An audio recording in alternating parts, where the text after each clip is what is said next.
Ito pala guys, may cleaning kaming aircon dito, Samsung na digital inverter. 1 horsepower lang to. Ang ayan o, nag-yellow yung high side niya. Malinis na to, nalinis na namin. Ayan, nag-yellow, hindi siya natatanggal. So kulang ng premium to.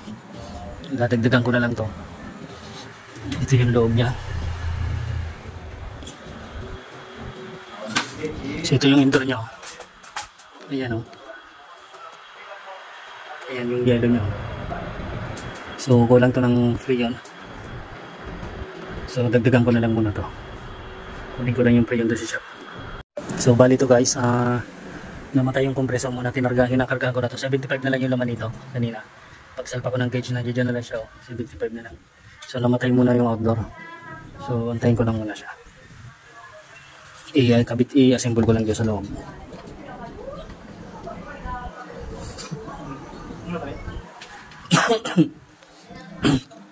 Hindi ko pa in-assemble dun yung indoor sa loob. So assemble ka lang tong nasa loob. I-assemble ka lang tong indoor. Namatay pa yung outdoor niya. Ayun ba.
So guys, kumana na yung outdoor niya. Ayan. So yun pala yung karga niya. Wala pang 100. So dadagan, kumpletuhin ko lang. Kasi pagkakulang yung karga nito 75, mamamatay-matay yung ano nito. Compressor dahil kulang yung di maramdaman ng sensor niya.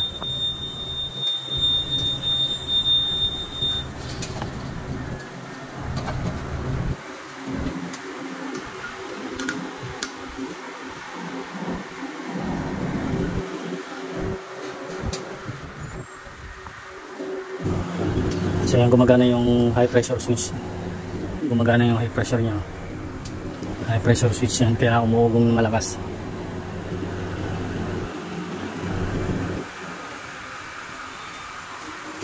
So yan yung karga.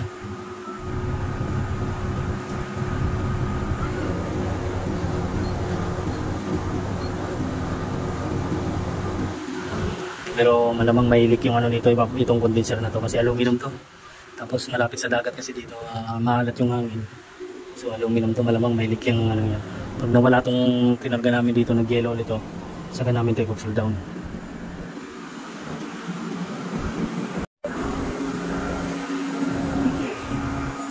So yan guys, 150 pa lang. So dagdagan ko pa yan ng konti. Check ko lang muna yung loob.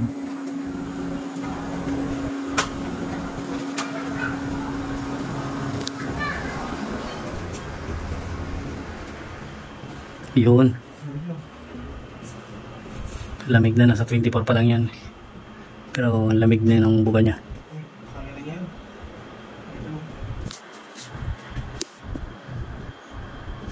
So ayan guys. Okay na to dito. Pero yung dagdagan ko pa ng konti yung freon nun. So ayan, dagdagan ko pa yan.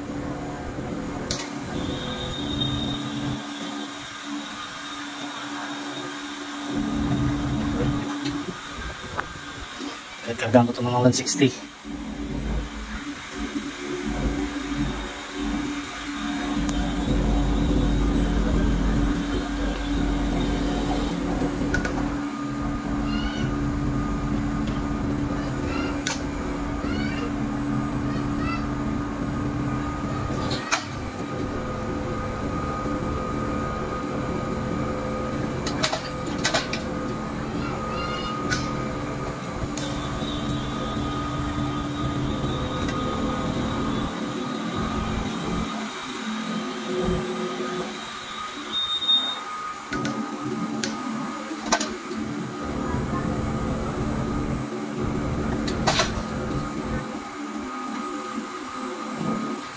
So ayan guys, okay na to.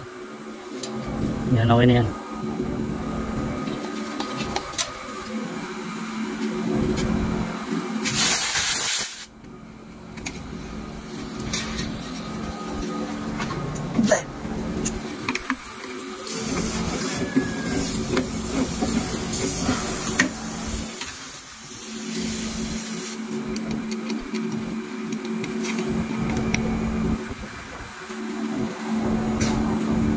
Oo.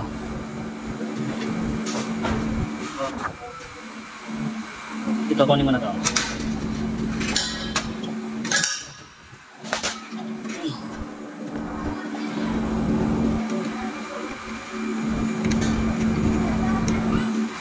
Kapag nawala ulit yung karga nito, saka na lang i-pull down to.